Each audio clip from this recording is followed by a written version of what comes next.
tudo bem? Seja bem-vindo ao Escavador do Conhecimento. Na aula de hoje de enfermagem, nós iremos falar sobre hemodiálise. Primeiramente, para a gente entender o porquê fazer hemodiálise, como é feita a hemodiálise, é importante a gente entender a diferença de lesão renal aguda e lesão renal crônica. A lesão renal aguda, ela tem uma chance de melhorar ou se tornar crônica. Ela pode ter sido ocasionada devido a uma pancada, hemorragia ou algo específico. O que vai definir se essa lesão vai ser curada ou não é se os néfrons, aquela pequena unidade funcional do rim, que é a que faz ali a filtragem do sangue, se esses néfrons vão estar vivos ou não. Os néfrons, assim como os bronquíolos, lá do pulmão, ou como os neurônios, que são responsáveis aí por mandar os estímulos nervosos pelo cérebro, se os néfrons morrer, acabou. Não tem milagre que faz os bichinhos voltar a viver. Depois nós temos a lesão renal crônica, que é quando a aguda se desenvolve para a crônica. A lesão renal crônica, ela não tem cura. Ela tem apenas aí um tratamento paliativo que vai proporcionar uma melhor qualidade de vida para o paciente, até que ele consiga um transplante de rins. As causas da insuficiência renal. Elas podem ser desencadeadas aí por diabetes, abuso de substâncias, que seriam drogas lícitas e drogas ilícitas. As drogas lícitas, são nada mais do que os medicamentos, que a gente toma aí, principalmente anti-inflamatório, relaxante muscular, é os que mais danificam os rins. Então é importante ficar de olho. Pielonefrite, que é uma inflamação no pielo, uma pancada, que pode aí ser desencadeada por um acidente, uma briga, por aí vai, e uma glomerulonefrite, que é uma inflamação lá nos glomérulos. Mas qual que é a diferença aí de doença congênita e sistêmica, que eu acabei de falar aqui? Devido a essas doenças, a pessoa pode ter algum problema renal. As doenças congênitas, elas ocorrem durante o desenvolvimento do feto, lá no útero da mãe. E as sistêmicas são problemas que afetam o corpo humano como um todo aí ao longo da vida, como a diabetes e hipertensão, que pode ser desencadeada aí por fatores hereditários, como também por má qualidade de vida. A pessoa come demais, não faz exercício, não bebe água e por aí vai.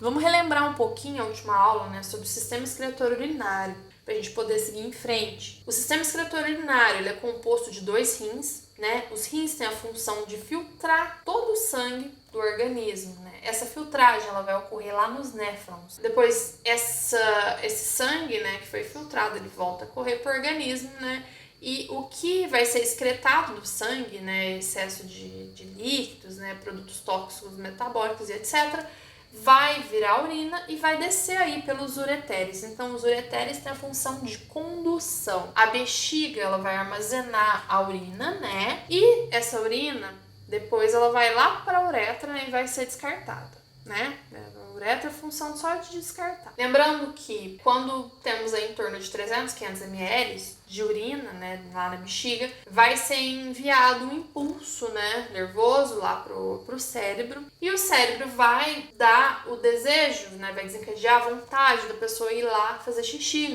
que é efetuar a diurese. O rim, ele tem 2 funções, que é a função excretória e a função secretória, assim como eu havia comentado na outra aula. Na função excretória, ela consiste na remoção dos produtos residuais excretados do metabolismo celular, a remoção do excesso de líquidos, a regulagem do equilíbrio ácido-base e de níveis eletrolíticos, funções estas que são necessárias para a manutenção da homeostase corporal. O que é a homeostase? O equilíbrio do corpo. Então, sem essas funções aí do rim, tanto a excretória como a secretória, não tem como o seu corpo estar em equilíbrio.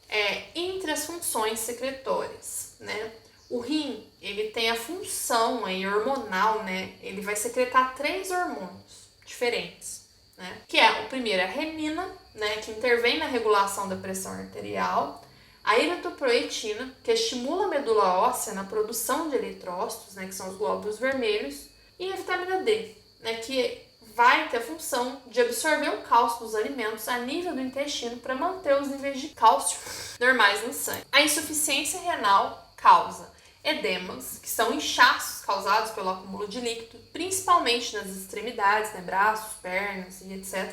As osteodistrofias são causadas aí por quê? Por causa da ausência da vitamina D, né, que está relacionada à função secretória do rim. Sem vitamina D, né, devido à baixa quantidade dela, tem uma baixa quantidade de absorção de fósforo e cálcio no organismo, né, que vai causar essas osteodistrofias. O que é osteodistrofias? São aí alterações na estrutura dos ossos, né? Distúrbios eletrolíticos, suor excessivo, poliúria, né, que é o excesso de urina, vômitos e diarreia. Hipertensão, que é devido à ausência de renina, né, que é o hormônio que controla aí a pressão arterial, bem como, né, se o rim está ali com defeito, né, ele não está filtrando a quantidade de sangue que ele precisa filtrar direito, né, não está fazendo a eliminação de líquido que ele precisa fazer do organismo, está tendo muito volume no sangue, né, muito líquido ali no sangue, muito volume. O que acontece? Quanto maior o volume, maior a pressão arterial, porque quanto mais volume de sangue correndo ali nos vasos sanguíneos, vai estar ali apertando a parede dos vasos, né? Então causa a hipertensão. Anemias, devido à ausência de eritropoetinas, né? Que é a eritropoetina, glóbulos vermelhos, ela vai ajudar a medula óssea produzir glóbulos vermelhos. O método aí mais comum para avaliar a função renal consiste em calcular o índice de filtragem glomerular, que é o IFG, que em uma pessoa saudável é de 100 a 140 ml por minuto. Quando a pessoa apresenta, né, esse IFG, é o índice de filtragem glomerular, inferior a 5 ml por minuto, é importante iniciar aí a terapia de substituição renal, que seria aí o transplante, a diálise peritoneal ou a hemodiálise. A mais comum é a hemodiálise, né? Até a chegada de um transplante, se a pessoa conseguir lá, né? Que a fila é longa. Por que não usa tanto a diálise peritoneal? Porque ela é mais cara. Ela é mais cara, tem mais risco para o paciente, é mais complicado, né? Mais pra frente eu vou falar um pouquinho mais sobre ela. Para poder entender um pouquinho mais sobre como que é a diálise peritoneal ou a hemodiálise, é importante entender o que significa diálise. A diálise nada mais é que o processo de retirada de produtos metabólicos em excesso do organismo, como por exemplo a ureia, eletrólitos, creatinina, né, que é um subproduto aí da célula muscular, potássio, ácido úrico, ácidos graxos em geral. Então, se você entendeu que a diálise é a retirada de produtos metabólicos em excesso do organismo, a hemodiálise, o que é hemo? Hemo vem de sangue. A hemodiálise, ela é feita e realizada, né, um processo realizado por meio de um acesso vascular para retirada, né, desses excessos, né, de produtos metabólicos do organismo, né. Esse acesso venoso, ele pode ser feito, né, acesso venoso central, temporário, né, que é feito através de um catéter duplo lumen. Ele fica em torno de 3 a 5 dias na pessoa, né, até que o médico consiga ir lá e fazer a fístula, né, arteriovenosa, né, que é aquele calombinho, né. O que é a fístula? É a união de uma veia com uma artéria. Tanto que você pega assim, coloca a mão em cima do local, você sente até a pressão do sangue batendo, diferente de uma veia, né? Você coloca assim o dedinho, você sente a veia, né? Sente o volume da veia, né? Mas você não consegue sentir o sangue. Na fístula você sente a pressão do sangue batendo ali embaixo do seu dedo. Se você colocar o dedo assim, apoiar em cima da fístula, né? A fístula arteriovenosa, ela tem a menor taxa de complicação e ela também tem uma boa durabilidade, né? Que vai em torno de 3 a 4 meses. Mas quais são aí as complicações do acesso vascular na hemodiálise, né? Baixo fluxo, né, sanguíneo, trombose de acesso, aneurisma e infecções, né? Por isso que é importante seguir o protocolo, né, da instituição, o protocolo do Corém, protocolo da vigilância sanitária, tudo bonitinho, para não pôr em risco a saúde do seu paciente. E sobre a diálise peritoneal? Como já falamos, a diálise, o que é? Retirada de produtos metabólicos em excesso do organismo. A diálise peritoneal, o que é peritônio? O peritônio é uma membrana, né, que vai revestir aí o interior do abdômen. Ela protege todos os órgãos nele contidos, né? Intestino, fígado, estômago, ovários, etc. Né?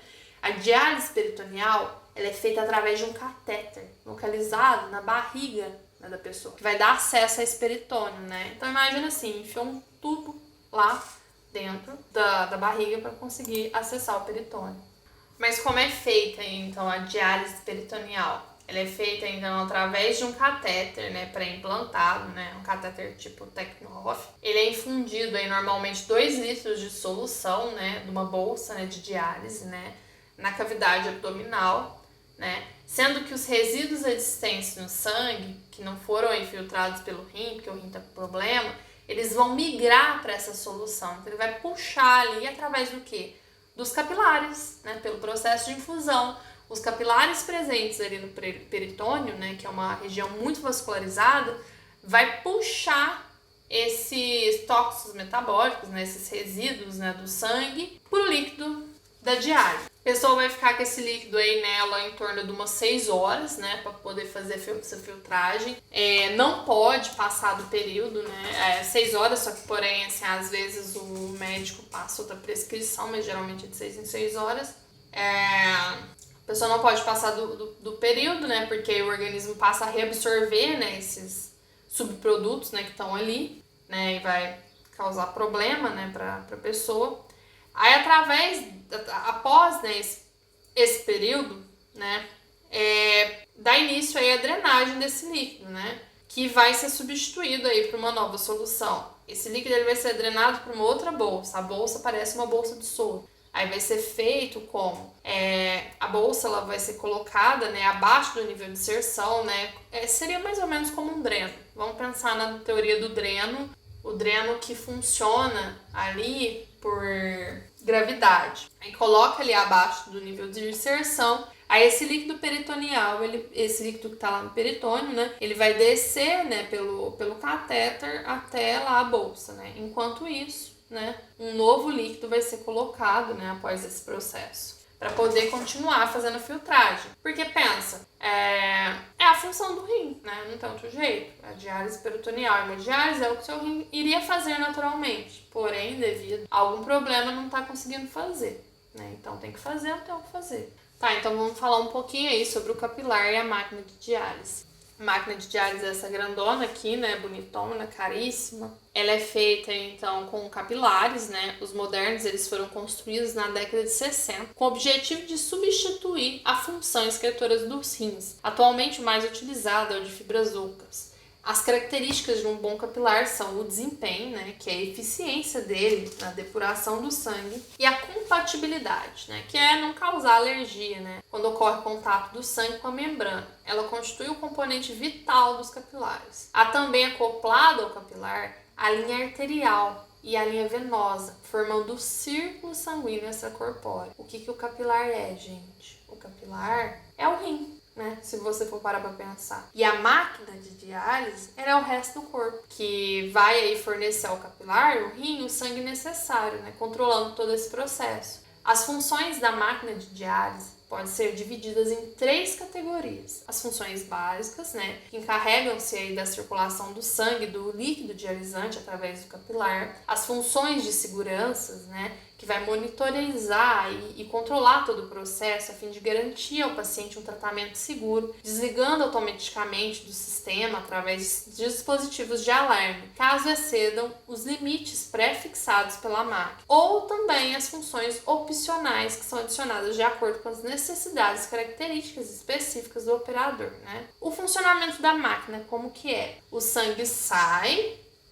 lá do acesso vascular, né, do paciente, né, do acesso venoso central, né, ou da fístula, né, e flui ao longo da linha arterial, impulsionado pela bomba de sangue, né, localizado nesse segmento, chegando lá até o capilar. Chegou no capilar, ele vai retornar ao paciente, né, retornar aqui, já purificado, né, através da linha venosa. Segmento este onde se localiza a câmara venosa, que é um copinho acoplado a um dispositivo de detecção de ar existente na máquina. Esse trajeto se chama circuito do sangue. Em trajeto oposto a esse, temos o circuito dialisante, onde seus respectivos dispositivos de controle e supervisão ficam embutidos no interior da máquina. E após se preparado por meio de um processo contínuo de diluição e mistura de solutos com água depurada, passa pelo capilar, retornando à máquina, já com os resíduos retirados do sangue, seguindo aí posteriormente para rede de esgoto, né? Que seria aqui um desses galões. Todo esse processo automatizado. E qual que é a função, né, a rotina aí do técnico, né, de enfermagem, né, do enfermeiro, né, responsável lá pela sala de hemodiálise? A função do técnico é colocar o lençol nas cadeiras, né, para os pacientes, preparar a dose de heparina e agulha para todos os pacientes. O que faz a heparina? Não vai deixar o sangue coagular. Vai verificar o peso pré-diálise, né, conforme a prescrição médica, né, porque vai ter que ver quanto de líquido saiu, quanto de líquido entrou, né, para poder ter um controle. Vai ter feito aí também a verificação dos sinais vitais do paciente antes de puncionar o paciente, depois que puncionou o paciente, né? E depois de terminar o processo. Após a preparação, né, é realizada a punção e heparização do paciente, né? Vai colocar heparina lá no paciente, né, para não coagular o sangue. Vai ter que aguardar aí 5 minutos, né, depois de pulsionar, né, e heparizar o paciente para poder conectar ele à máquina, né, que é o tempo aí de a heparina tá fazendo efeito no organismo. Vai programar a máquina, né, com o tempo de duração da sessão, né, conforme estipulado pelo médico, e o total de peso que o paciente deverá perder na sessão, né. Vai conectar o paciente à máquina e iniciar a sessão. É importante saber que o peso total que o paciente deverá perder é calculado de acordo com o seu peso atual, né? Vai ser subtraído, né, seu peso ideal, né, que é o peso seco, somando aí mais 500 gramas. A sessão ela dura em média 4 horas, né? Aí, beleza, né? No final da sessão, cabe a esse funcionário, né, esse técnico de enfermagem, que é responsável pela sala, retornar todo o sangue extracorpóreo para o paciente, né? Que esse sangue está circulando aqui na máquina. Ele vai desconectar o paciente, retirar o capilar da máquina e levar ao reuso, né? Que esses capilares, né, que estão colocados aqui dentro, eles são muito caros, então eles são feita aí uma limpeza, né, de resíduos de sangue, vai preencher o sistema dessa máquina aqui, né, com um germicida próprio, né, para ela, vai programar a máquina para limpeza interna e retirar as agulhas do paciente e fazer um curativo, né. Esses capilares são muito caros, então eles vão ser utilizados até não poder mais, né, até estragar, né, até parar de conseguir cumprir a função de conduzir o sangue e fazer a filtragem. É muito importante se atentar que a técnica, né, de reprocessamento, né, citada agora, com limpeza, desinfecção e preenchimento do capilar com germicida próprio, a quantidade de uso e verificação da qualidade capilar, ela também vai ser feita aí pelo técnico de enfermagem específico para essa função. Vai caber também ao funcionário do turno em atividade deixar a sala limpa e organizada para a próxima sessão, assim como a bandeja, né, com as doses de heparinas e agulhas já separadas, né, para poder facilitar, né, o corre-corre da sala, né, para a próxima sessão. E, se possível, né, vai auxiliar na montagem dos capilares da próxima sessão. Durante o processo de hemodiálise, podem ocorrer aí algumas complicações, né, com esse paciente que está aí deitado na poltrona. Essas complicações podem ser a hipertensão ou a hipotensão, câimbras musculares, náuseas e vômitos, cefaleia, prurido, né, que é coceira, e algumas reações